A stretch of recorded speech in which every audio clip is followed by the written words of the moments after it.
Hey, Thornton, raise your hand for questions, and I'll call on you guys. Who would like to go first? Rob will go with you, and then we'll go with David. Nico, just talk about bouncing back, playing that way in the second half after the offense got shut out the first 2 quarters.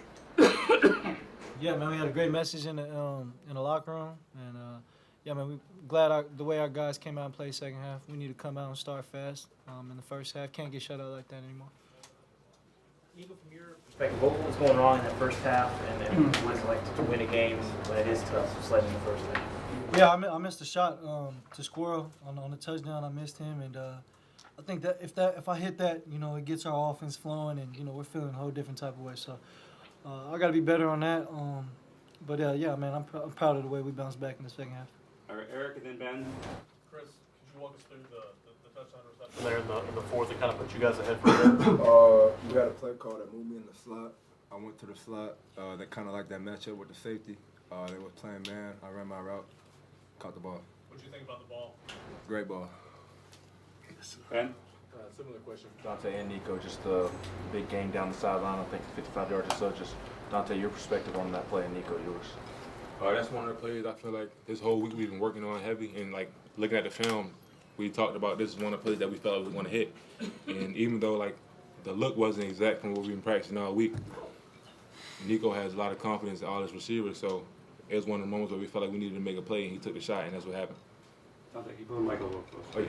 Oh, yeah. Reese, we'll go to you, and then we'll go to Patrick. Oh. Nico answer. Sorry, yeah, I got you. Yeah, we didn't get the certain look we wanted.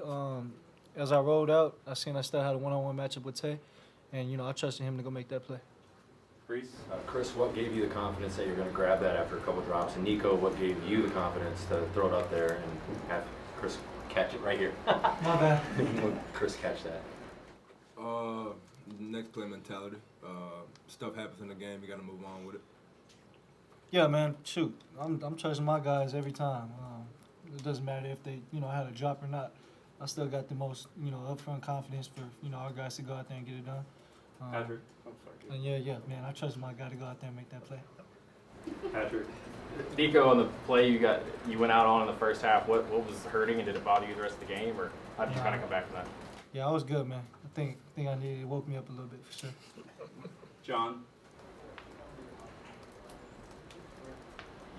Oh, I'm sorry. I didn't know there was a mic. Chris, you caught a lot of balls in your career, in your life. Just where does that one rank for you, and just how special will that play be for you the rest of your life? Probably number one for sure. Just it being Bama, first time playing Bama, that's special for sure. We'll go Adam, and then Brant, and then Chris. Nico, you had a tough first half. You turned it around and played really well, especially these 2 throws near the end. What are you telling yourself to turn that around? What are you thinking that turned that around? Next play mentality, like Chris says. Coach Hype that's something he's always preached. So, man, it's not going as we wanted in the first half, and we got to keep battling, keep going strong for our guys. And I'm glad, like I said, the way we came out in the second half. Brent? Nico, you had that 26-yard scramble play that on the touchdown in the start of the second half. Your legs were more of a factor tonight. Was that by design? Were you looking to run more, or what?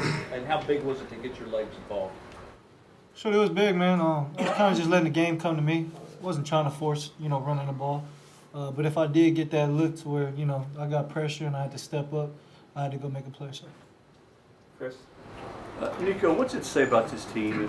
Offensively, you guys haven't played your best football yet, and yet you've been able to win big games, and you got a defense you've been able to lean on. Just the unity and the brotherhood on this football team right now. Everything, man. We got a tight locker room. I think we really came together, even tighter after, our Arkansas game. So I think our bond just, has been strong all throughout. We've been working since, January. So it's been a tight brotherhood since then. David?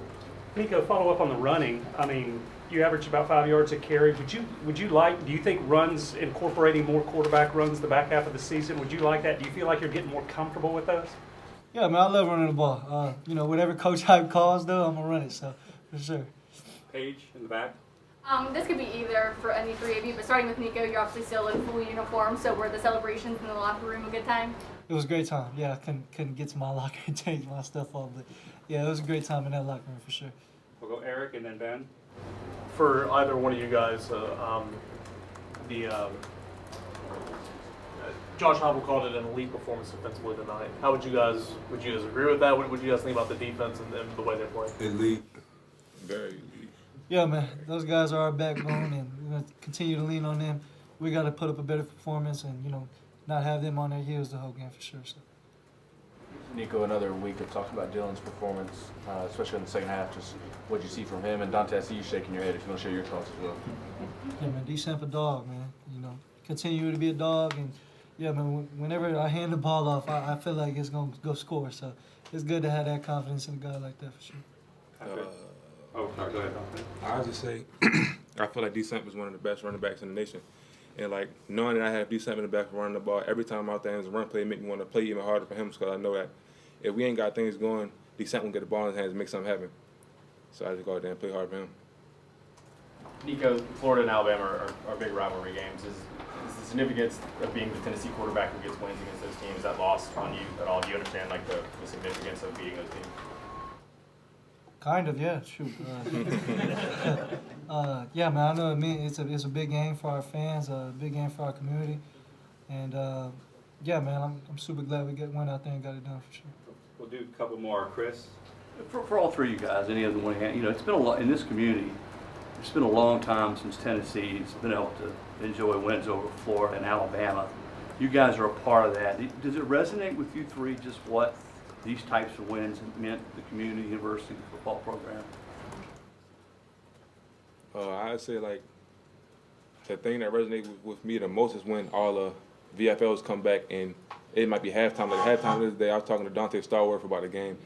And just saying that how dedicated those guys who came from the past who are coming back now to play the same exact games, it make me for sure want to play harder because I know that they looking at us and we have to show them like we're going to make them proud. So it definitely sits with me good. Yeah, for sure, man. All the VFL, legends that came back, definitely just made us, want to go get it done more for them. So, a lot of guys, we've been struggling with versus these two teams, and yeah, man. Like I said, I'm so super glad we got this one. Reese, go ahead. Dante or Chris, you guys go up against Jamal McQuinn one-on-ones in practice. How elite is he? When did you find out he was elite? I'd say I found out Jamal was elite when he got here in the spring, for sure. Like, I knew from the moment he got here, he was going to be a playmaker for us. All right. Thanks, guys. We'll have a second group here in just a second.